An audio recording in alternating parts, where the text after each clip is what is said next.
Hello, and welcome back to Beating a Dead Horse Live. As always, I am your host, Sean McKinda. And I am your host, the President of the United States of America. Do you have any messages for us, Mr. President? Believe in your own justice. Now, over the course of the events that we're going to talk about, would you ever like to explain what that means in any real context? No. Much Okay. like other presidents, I have great words, the best word. Okay, all right. I just want to make sure we're all on the same page here before we dive into Metal Wolf Chaos XD. And I'm your host, Jackson Keller. Oh, so we did miss last month's episode, and we're very sorry about that. But we're back with something that will hopefully make up for it.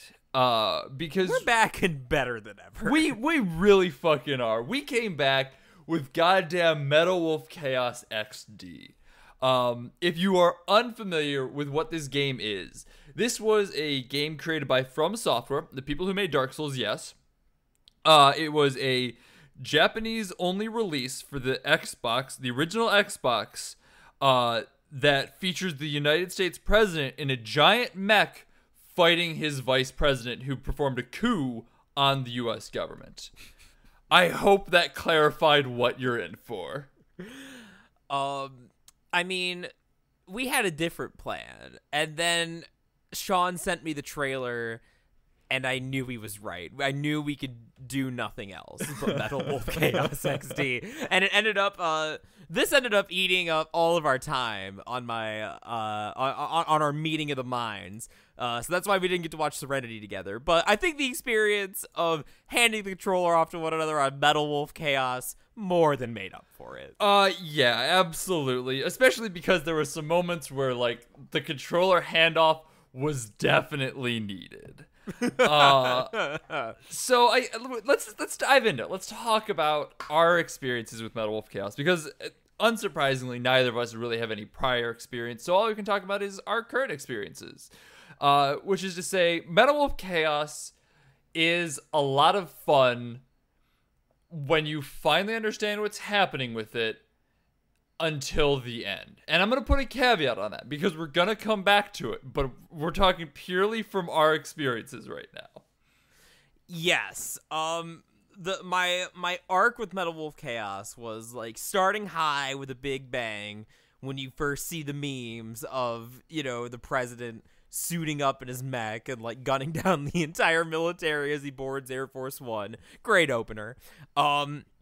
Sort of like started to simmer down once like I got into the missions. I think my first real mission, I had the unfortunate displeasure of doing a timed one first. You had a knack for picking the timed ones. I really did. I did, however, pick what I would say was the best mission in the game, so I guess the scales of the universe balance. But, Metal Wolf Chaos then. After you, sort of wrangle with the game's jank, and there was quite a bit of jank, both contemporary, to, like, 2004 action games, and, on its own merits, I would say. But, you learn. It's not the kind of jank that you can't learn how to deal with. Consistently, the most frustrating thing about Japanese games is how poorly they explain themselves, if at all. Hey, did you know that there's an ultimate move that you can use in this game? We didn't until the last mission when we were reading a guide. Yes, precisely. There's a bunch of like symbols and stuff on your HUD that we looked at and going, what the fuck is that? What the fuck is that? And most of it we slowly started to figure out, but there was just this blue bar that we're like, what the hell is that? Are we supposed to do something with it? And yes, as it turned out, but we didn't know. It was required to beat a boss, it seems. Yeah. So yeah, like, as far as like, if I would recommend this game, that is actually a difficult question for me to answer, I think. I mean, I think at $25, it's hard. If like you watch the trailer and go, yeah, that looks like it'll be fun for a while. At $25, it's not something that I would necessarily shy away from. No, I mean, like, obviously, like, big ultra caveat is, like, watch the trailer and you'll know if you're exactly the sort of person who will gobble up this slop. Yeah, you're either gonna watch it and think, that's the exact type of, like, melodrama I fucking want in my veins. That's the exact type of, like, mid-2000s mech fighting I want in my veins. Or you'll go, why would I want either of those things? Like a sane person, and turn away from it.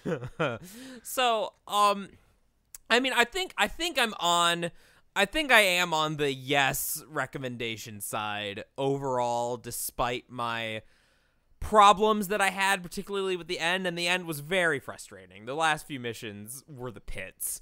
But if you're coming for the memes, oh, does it deliver the memes? Oh god, yeah.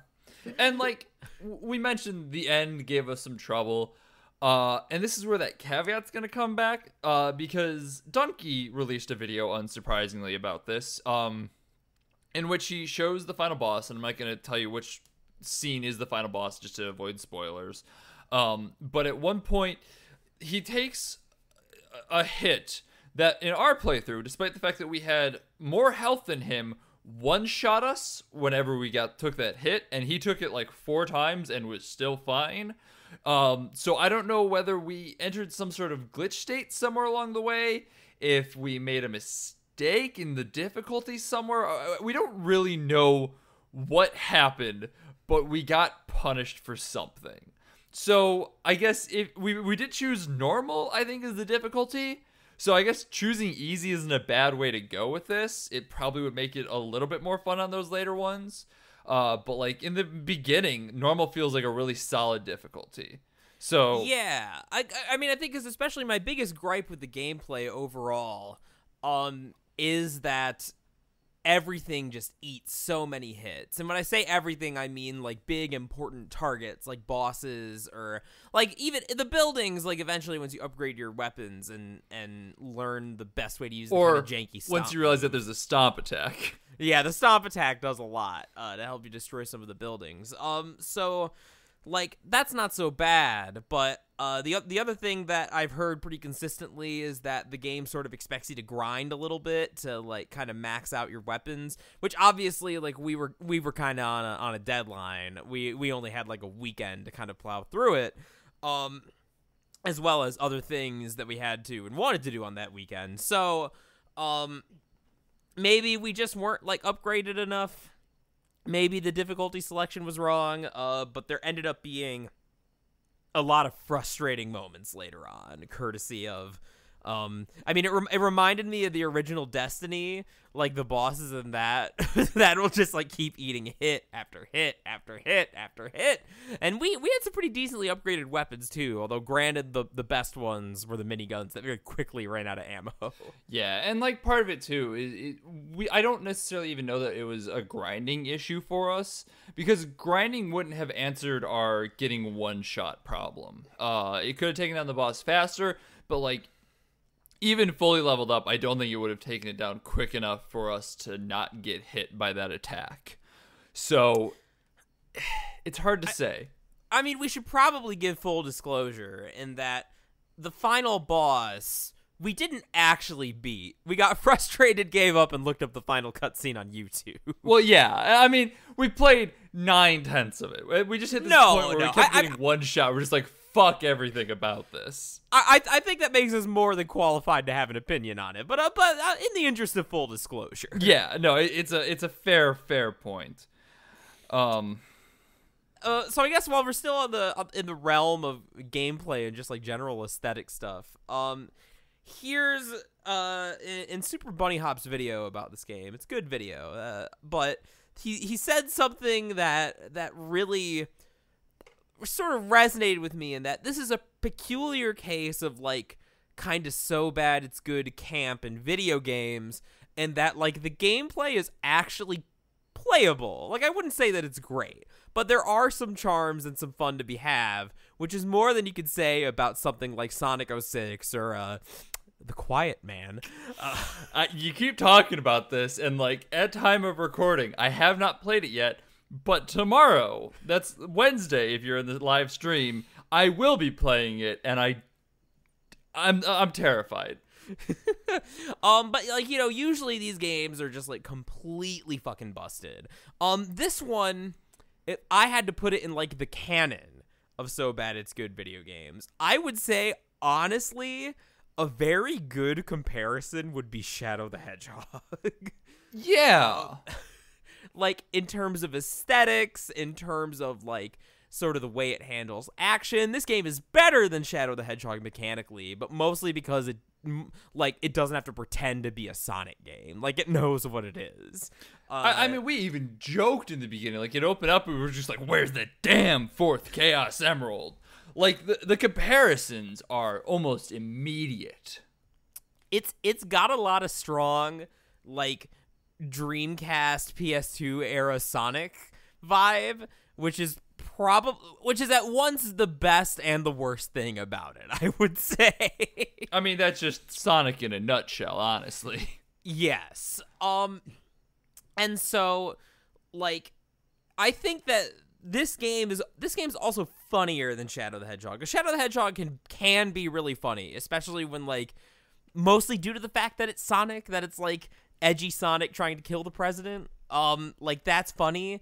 But this one, like, every line of dialogue is completely baffling. And the fact that they repeat it so much is so great. So over the top in the best possible way. They never back down from it. They're never afraid of, like, what if they look at this and think it's silly.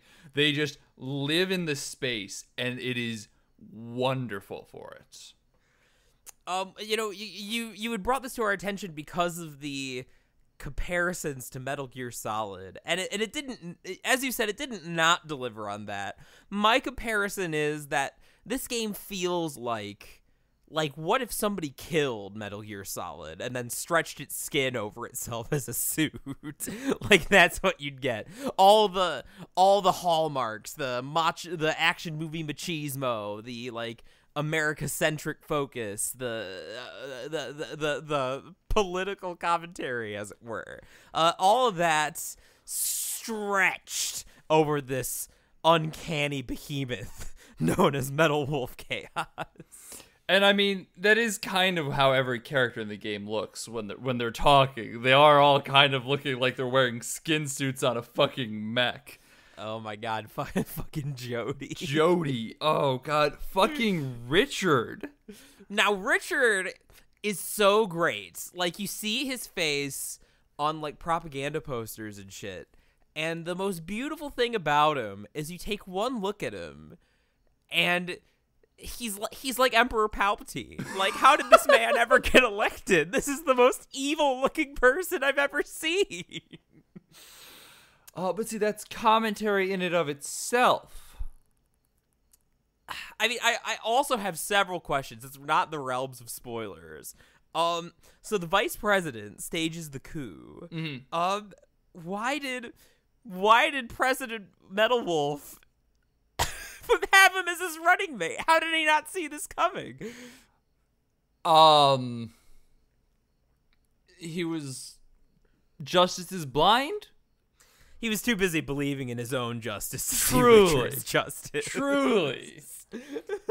And, you know, in case you're worried that we're not using that correctly, in the context of Metal Wolf Chaos XD, we are. Everything is believe in your own justice. I started getting irrationally angry every time the president said, like, and you know why? Because I'm the president of the United States. And I'm like, oh my god, stop, kill me. And yes, he says that a lot. Like, it's like once a mission. Well, let's we joke, it sounds like we're fucking kidding about this stuff. He says, believe in your own justice because I'm the president of the United States, and usually shouts about something at least once a mission. Usually his, like, war trauma that he randomly has while Jody's making quips about, like, all the people he's just killed. Because what else can he do but believe in his own justice? I mean, believing in your own justice, it's a duty, not a joy. It's a burden you have to bear to believe in your own justice. My favorite part about the whole story mode is there's like this whole, like, DNN, not CNN, DNN news helicopter reporting on the terror that is Metal Wolf, who is the president in the mech suit. And yet somehow they all seem to miss that he has the presidential seal on his mech. In glorious red, white, and blue. And also, like, even if you're like a propaganda stooge, which is kind of how they're set up, how are you missing that this is the Metal Wolf is like undoing all the traps? Like, you're following around in a helicopter the whole time. Well, see, it's the fake news media. And that's the point that they were trying to make way back in 2004? 2004. Yeah, this game is prescient. And, like, that sounds like a joke, but it kind of is prescient. It's wild. It is. It's creepy in some ways to, like, play this now. And not because of, like, the assumption of any ill will on part of the developers. Like, they're on record just saying, like, this is basically a Marvel movie. Like, this is basically, like, we take every stereotype about America and filter it through, like, our lens about what we know. Like, so any commentary on what's going on is almost certainly accidental, with the exception of a few things. Like, there's one line, oh my god, like, I'm gonna flatten this faster than a Florida recount. Yes! One of the best lines in the whole game. And, like, when you hear that, you're just stunned. You're aghast. Because it doesn't mean anything. But it also, like, points to such, like, a hugely controversial, especially for the time, thing. Mm-hmm. So it's really weird. And I'd say probably mostly a fruitless exercise to, like, sift through the messaging here, but we're gonna do it anyway. I was say that's just what we fucking do. We come into this place and we sort through the mess until we find what fucking nugget is hidden within the shit. we are the men who spent an hour last week arguing about whether Matthew McConaughey was Chaffee. Yes. Do we want to talk about politics and spoilers and shit now? Let's talk about politics and spoilers. Well, then before we do, let's just say that next week is going to be a regularly scheduled episode. We're going to be talking about Don't Let Go, which is some, like, science fiction horror movie thing. I don't know almost anything about it. Jackson's been talking about it a lot. Yeah, so I've seen the trailers, just in case this turns out to be bad, which it very well may. But it's like a time travel thriller, which I'm a real sucker for. So we're going to see it. So that's next week. For now, though, Jackson, what do you stand for? Decide here and now. The actual best line in the whole game. It's the closest the game comes to ever trying to have real commentary or themes, because, like, it's said in that tone despite the voice acting of, like, you know, I'm the villain challenging you to think about your motivations. But it's nothing. It means nothing. It Which really is the does. best thing about it. No, this whole game is weird. Because Jackson said that, like, it is kind of through the lens of, like, Japanese understanding of American politics. And it does kind of feel like somebody fed an American political cycle through Google Translate, translated it back, and then translated it again. And then that is what we get from Metal Wolf Chaos XD. Like, you can kind of see tenuous grasps as how it like, plays into the real world and the themes and ideas. But, like, it's really fucking tenuous. Like you mentioned, like, let's just start off right off the bat. Like, this is clearly, in as clear as Metal Wolf Chaos XD can be, like, a condemnation of the Bush era of politics.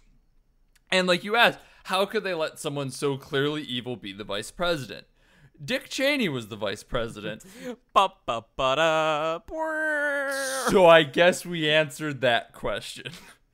Yes. No, and because it's confusing, because it's like, sometimes it feels like a condemnation of the Bush era, but at other times, because remember, this would have only been like 3 years after 9/11. At other times, it seems to be playing itself weirdly straight.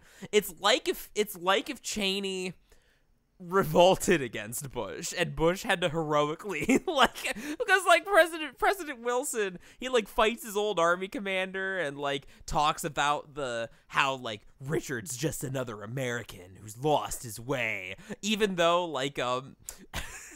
he's been selling the Floridans off in very specifically white slavery, which we're just gonna let that hang. And so I mean, Richard is doing some Green Goblin shit, he's gassing Chicago, and yet here is wounded war veteran President Mech Wilson, pondering his humanity as a fellow American. He believes in his own justice. This is this means nothing. And it does mean nothing. But, it's still one of those moments where, when something salient comes out, it feels, so close to saying something, but it's just so incongruous with everything else that is being said in this fucking video game. Yeah, so the fake news thing, I think, is the most, cogent, coherent sort of theme or motif or statement throughout, the game, in as far as it's interested in that. In that there's a heavy contrast, every level you see the newsboy fly and he's oh no, Metal Wolf's doing a terrorism, and then this is the same news reporter that does the in-between mission, Purple Prose tribute to when Metal Wolf saved this great nation and how he finally was redeemed and all that other stuff. And then at one point just blatantly says, I always believed you, Metal Wolf. This was a lie. Yeah. So with the news media, it's interesting to think about it in terms of 2004, because in terms of the whole fake news thing now, I mean the whole issue of fake news is at once weird because it's a real thing, it's a real problem. But the current administration has adopted the terminology to explain not a real problem and to use this as an excuse for propaganda. So the whole issue with fake news going on now is a whole giant clusterfuck. But especially back then, which would have been around contemporary with the beginning of the Iraq War, that kind of reporting also I played a big part in the lead up to that war, going to that war, and eventually the public's perception of that war and all that other stuff. So it's the ways it is pertinent for the time, and it's also pertinent now, but it's pertinent now in a way that's sort of uncomfortable. Oh yeah, the news media are all a bunch of baboons. Donald Trump is gonna lead the way here. He's gonna strap on his mech suit and believe in his own justice. Although that aside, if there was a remake of Metal Wolf Chaos made by Americans just starring Donald Trump, I would totally play that fucking game. Yes. No, in a heartbeat. Abso-fucking-lutely. So yeah, I don't know. What are you thinking about all this stuff? What do you got simmering in your brain? I mean, I'm still processing it a week later. I mean, that is really the whole thing, is that there's just so much to process. The game really, it talks about energy crises and environmental climate change and any number of other things in the context of 2004, when that was the furthest things from a lot of people's minds. Keep in mind, we were in 4th grade at the time, so yes, we don't necessarily have the same context as we do today.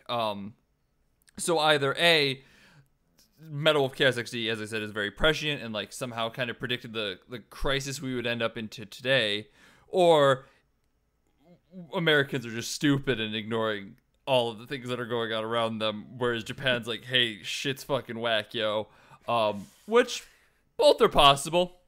Well, so it's funny, because have it as our resident giant weeb,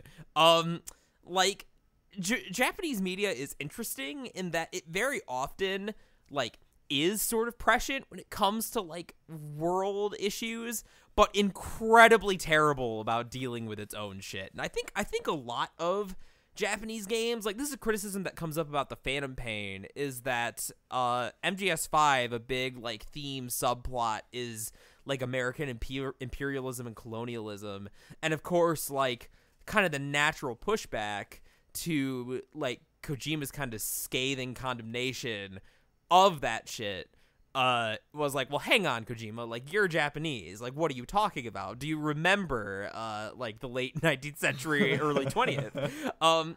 But that's the sort of thing that, like, and that was actually my first thought too, but upon thinking about it again, I'm like, well, hold on, like, is it just because like Japanese culture is so like concerned with like appearances and sort of being polite and not stirring the pot that like this is actually a criticism of Japanese imperialism filtered through like the perception of like American imperialism? So I mean, there might be multiple levels going on with this sort of shit. There, you know, Metal Wolf Chaos is like an ogre. It has layers.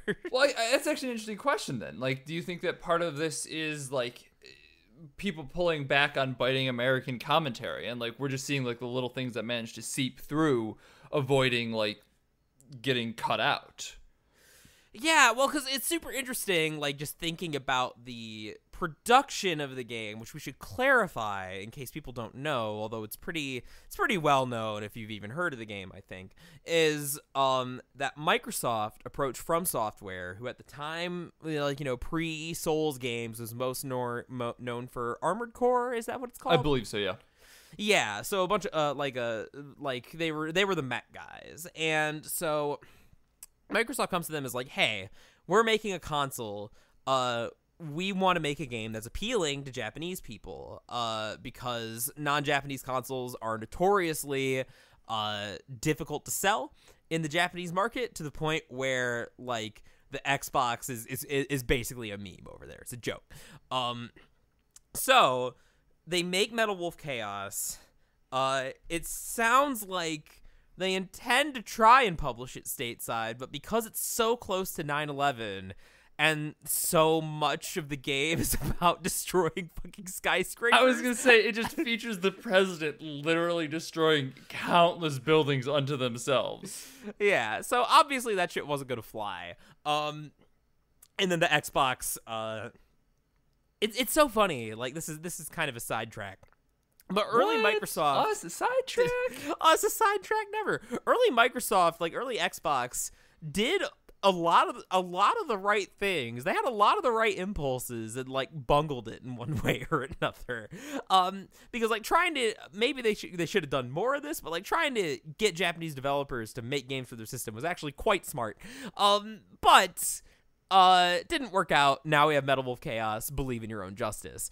And so, like, was the game even ever intended to come to American shores? Like, you would think so. Otherwise, why would they make it this way? Surely, like, if the goal was to make a game that appeals more, like, just to Japanese people, like, it wouldn't be so focused on all this American iconography. I would imagine they made it this way due to the fact that it was on like a console made by an American company, and that they would try and like ship it out, and maybe just didn't fully think about what the possible repercussions of releasing a game like this so close to 9/11 would be over here. I mean, I wonder if part of that is just that, like, we keep talking about how it is like a degree of separation, and like I wonder if there's some sort of self-criticism involved with it. Like, quite possibly. I mean, as far as like our gaps of knowledge on what was going on in the States, particularly back then, like, certainly we have no fucking clue what Japan's deal was back in the mid 2000s. No, man, 2004, yeah. Man, I didn't even know what fucking Naruto was.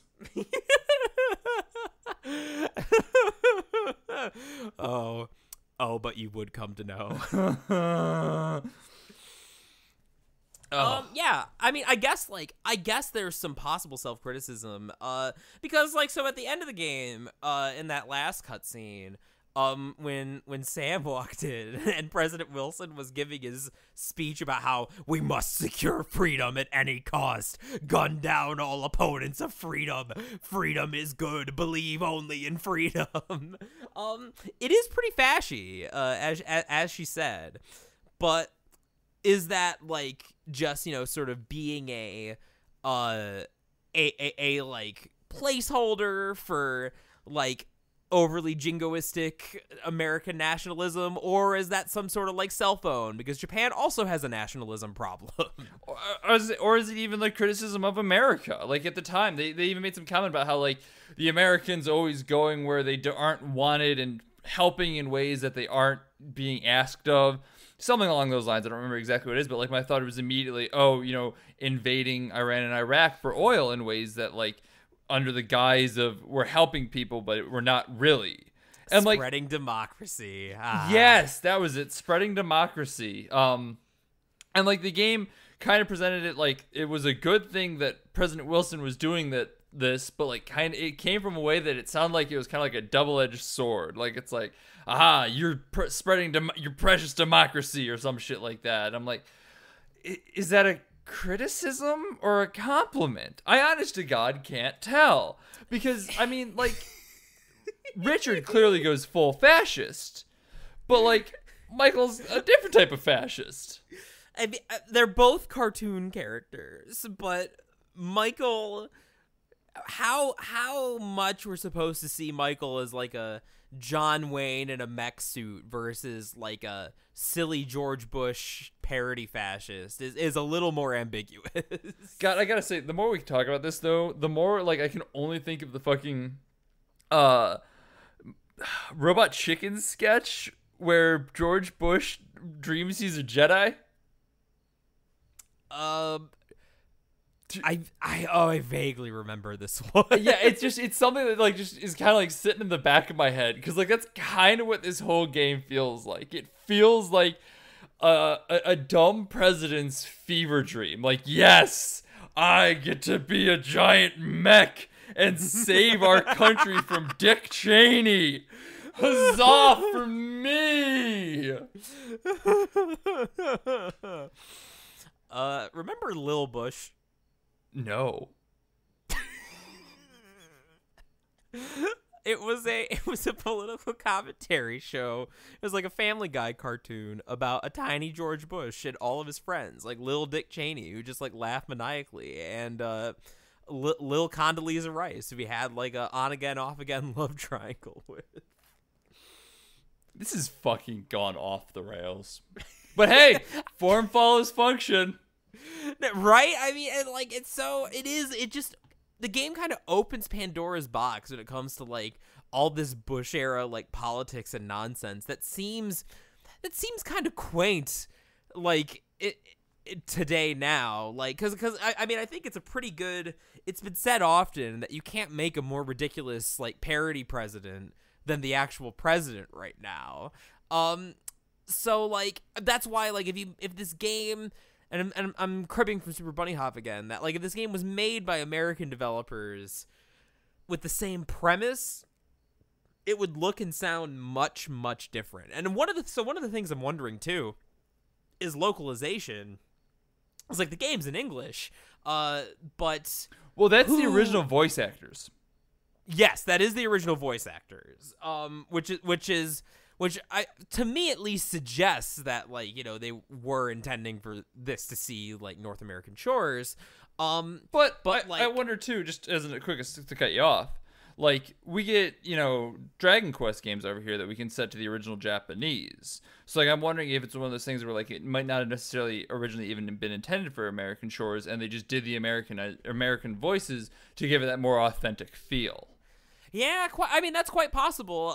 The Twin Snakes actually didn't ship with a Japanese voice track, only with the American one with subtitles, even though the original MGS obviously had Japanese voice acting. So yeah, that's quite possible. Because like the reason I'm wondering about the localization is because like the dialogue is so obviously made by someone with like Google Translate and a tenuous grasp of the English language at best. I mean, if you have been around since the beginning, I played the opening cutscene, or not even the opening cutscene, but it's like the pre-game opening. And at one point he says something like, "I successfully sneaked into the base," and I'm like, "You mean you snuck into it?" Like, that's the wrong tense in that situation. And there's just a bunch of little things like that. It's never so bad that you're like, ooh, that's some sort of, translation error. But it's always just a little bit off. Yeah, a little bit off is the best way to think about it. Not helped by the delivery, obviously. Well, no, the delivery is what saves it, probably. If we're being perfectly honest with ourselves, if this was delivered well, those little hiccups would be way more out of place.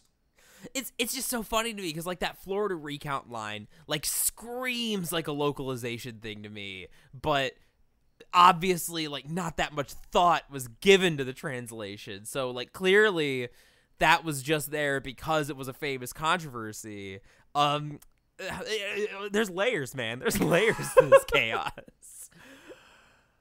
I mean, what else do we want to talk about with this? That is kind of the question. Like, there's just so many like weird things to pick and pull apart, and like at no point can we really dive deeper into things, unfortunately, just because like everything in this game is really surface level. All right, Sean, we'll go extremely surface level. What was your favorite scene? What was your favorite mission? Oh God, what was my favorite mission? I am a big fan of, I remember doing the Grand Canyon and I remember doing Miami Beach, both of which I rather liked. I liked Miami Beach because I got to shoot down planes and Jody kept count for me. And there was just something like joyous about that. And the Grand Canyon was pretty fun too. Grand Canyon was pretty aesthetic. It reminded me of like Perfect Dark, like sneaking in and like having a like you could even use a sniper rifle in this game if you really wanted. You shouldn't. You shouldn't under any circumstances. Upgrade only missile launchers and machine guns. Oh, the Grand Canyon's also when we figured out that if you click the button, you do like a little charge attack and you can play dominoes. You can bowl for men. That bowling for men was absolutely the best part of this game. And I love that they send these poor bastards out on foot to fight you. Like, oh man, there's a reason why it's considered a miracle that the Solid Snake has taken down so many Metal Gears. And he's like a super soldier clone of the greatest man who ever lived. Like, you're sending out hundreds of schmucks to just get red misted by this giant man. And like, we mentioned a little bit, just to kind of go back to what we were talking about earlier, that like, there's some moments that kind of bog down where you just keep pumping bullets into things. Like the game, when you're just fighting like mooks and like little tower defenses, it feels really good. I think that's the other reason why the Grand Canyon felt so good, is because at no point do you have to really take out anything huge. Like it's a bunch of little dudes, and then occasionally you'll need to like pop out your missiles to take out a tower or something like that. Tanks, you just stomp them a couple times, but like, it feels really good in those places. It's not until you suddenly go, well, now you have to spend 5 minutes shooting a gas tank to get it to blow up, that you go, oh my God, this fucking just slowed down. Yeah, so I'll tell you what, my favorite mission, unquestionably, was the Old West Showdown. Oh God, I forgot about the Old West Showdown. Not just because it was actually, like, in terms of design, actually pretty clever, and that, like, you had these 3 giant mechs, like Mobile Suit Paul, Mobile Suit Randy, and Mobile Suit like Timmy or something. Like, you had all these like ridiculously named cops flying around in mechs. And you had to fight them, but you didn't have a chance unless you went and took out all the objectives, because they had, like, cloaking devices and tracking and all this other shit. So, like, then you had, like, an old-timey Western, like, saloon fight with Paul, Randy, and Tom. And it was brilliant. Oh, my God. Because they, like... Oh, they're so mad too. Like when they're blowing up, they're like, "I'm dying for my country. Fuck you!" Oh, they so mad. It's so good. God, I genuinely might replay this coming up here soon on stream, just because like I am like the more I think about it, the more I kind of want to try it again and see if we did fuck something up somewhere along the way. But also because this game is so good and more people need to watch it. Yes, 100% agreed. Yeah, so I would definitely say, like, you know, again, I'm on the fence about recommendations here still, I think. Just because of how, with So Bad It's Good games and, like, camp games, like, that is always the conundrum. I mean, that, right like, off the bat, you have to be the right type of person. You have to be the right type of person, and even then, it's got an even bigger hurdle than movies because they're more of a time investment. And like movies, if there's a bad moment, you can like slow down or fast forward through it or walk away and come back and it's been 5 minutes and it's gone. You have to get through So Bad They're Good video games. This is the fatal flaw of Sonic 06, is that like when the game is bugging out or like you're listening to Sonic like try and mac on a human princess, it's hilarious. But when you're sitting through the like 50th loading screen in 2 minutes, because that's keep when falling you start through the fucking floor. Right, that's when you start pulling your hair out. And so nothing in Metal Wolf Chaos is like that bad. The game is, by the standards of 2004, the game is definitely capable. We didn't game over it once until the end. Or no, there was a little bit in one earlier on. Because there's a couple the time missions. Yes, mostly. because we couldn't figure out that you could break those doors because they don't show any sort of damage indication on them. So yeah, if you're on Alcatraz, pro tip, you can break the steel doors that are in front of you. It doesn't look like you're doing anything to it, but just stomp them a couple times and they'll break. But yeah, mostly so I would say, like, in terms of recommendations, definitely tune into some of Sean's streams and get a nice morsel. But also, I think this is I enjoyed this much more playing it with Sean than I would have if I was playing it by myself. I probably would have gotten insanely frustrated at like the grindier, like damage tanking stuff if I was playing it alone. New York, one of us would have thrown a controller.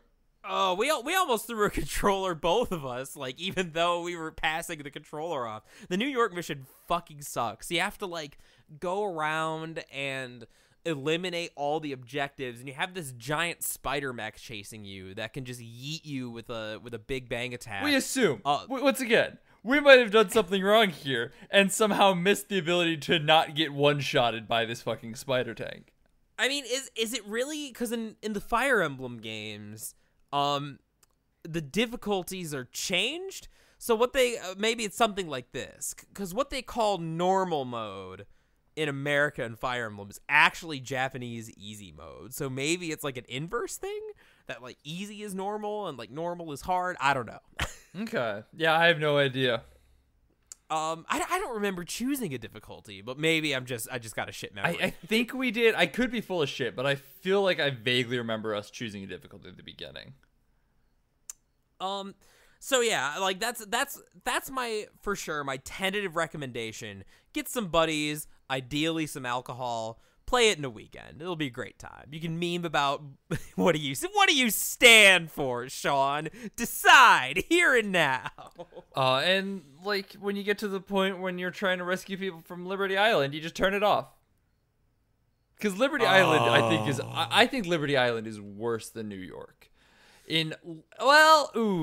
So like we died more on Liberty Island, but the difference is that Liberty Island you can get right back to where you were pretty quickly.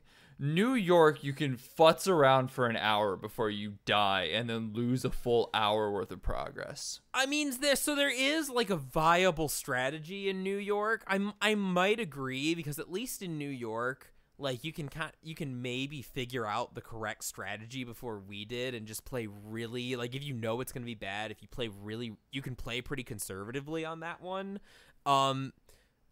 Liberty Island, though, is basically just like throwing yourself into the meat grinder, and literally it's basically a coin toss, because all you do is like run backward and shoot. And you just have to hope that you have the right guns for it. Yeah, it's pretty much a hard stop. In fact, maybe that was the intention, was that it was a hard stop for weapon upgrades. But even so, if so, that's a stupid intention. Fuck that mission. Yeah, and I mean, you can break through it even without fully upgrading stuff. Because, like, we did a little bit more upgrades, but we never once did any grinding. No, we didn't. Which, I mean, once again, could be a fault on our own, but we did power through almost the entire game without grinding. So... But Sean, grinding? That's an ironclad battle tactic.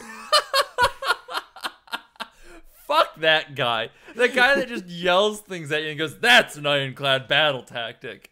And he yells things at you that aren't even true. I was gonna He say, says you can it take doesn't out even the work. treads, and you can't stop it. It's better to just shoot at the weak point for massive damage. Oh, and then, I mean, if we're just going to keep complaining about last level stuff, do you want to talk about Fight House really quick?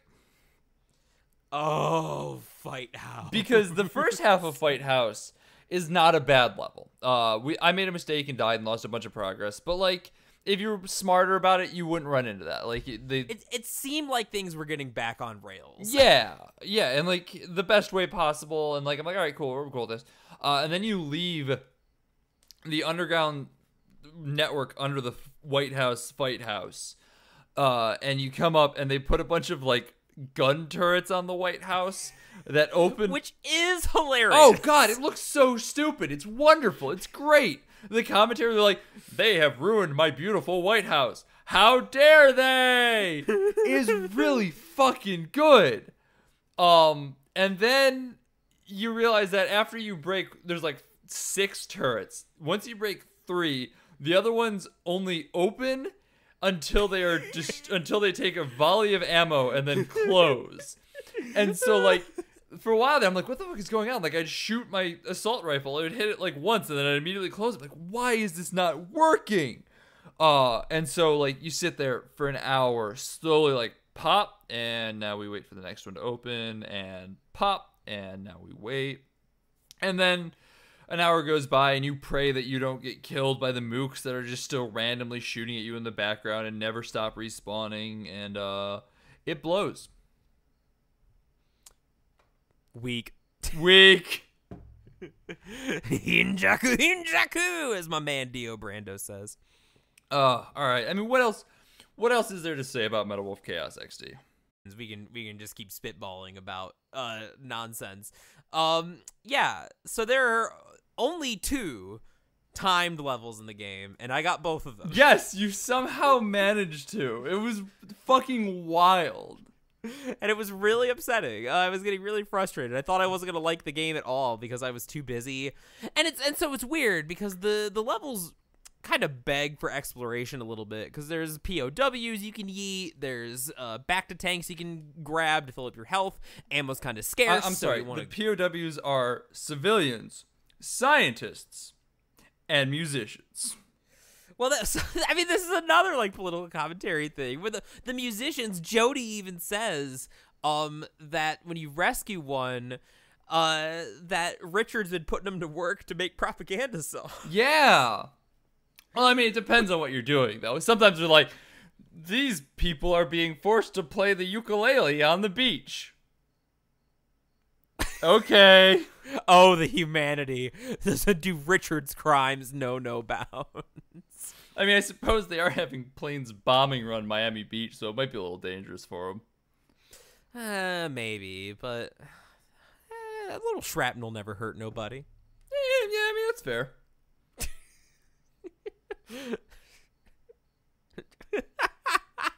Oh no, I almost outed Papa on stream. I can't do that to him. I'm gonna do it to him. Fun fact, my grandpa has told me that if me and him ever get in legal trouble, I gotta do the Bobby Hill Buck Strickland thing, where like Buck Strickland tells Bobby to run into a crowded room shouting that his daddy's having a heart attack to get him out of here.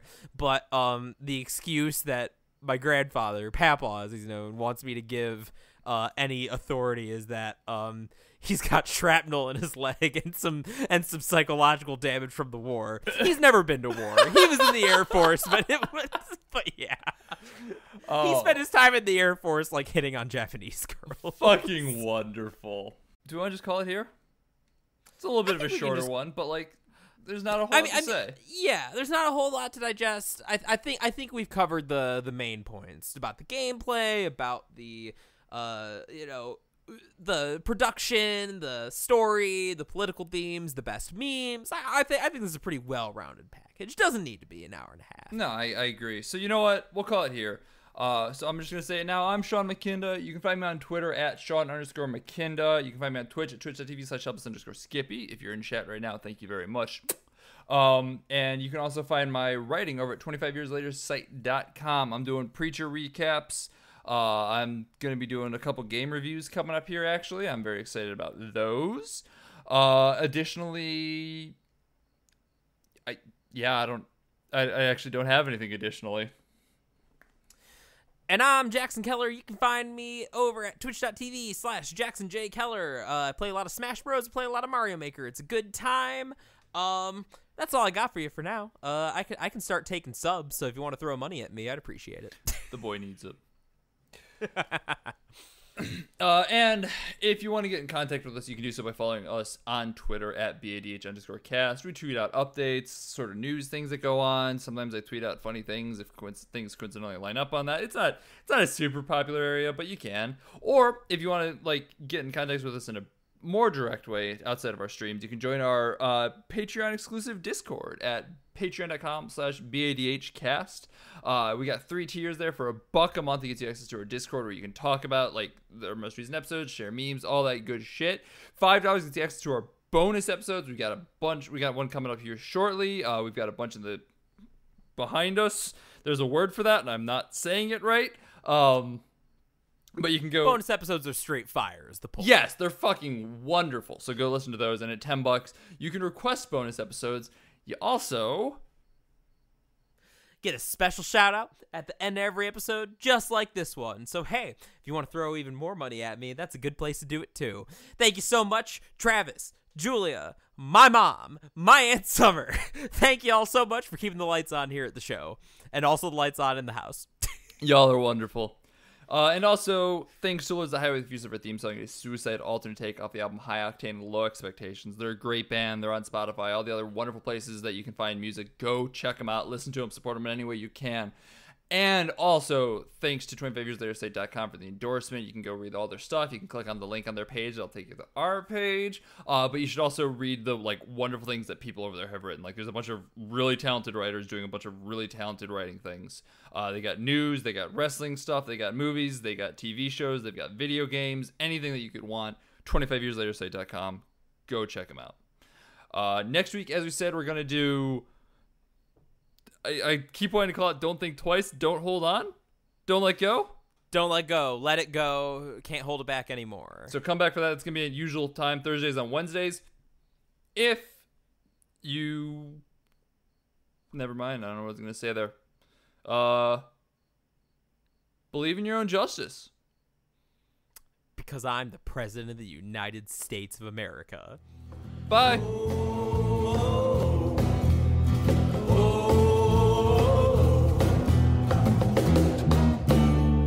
Don't you go into the ground. Don't you go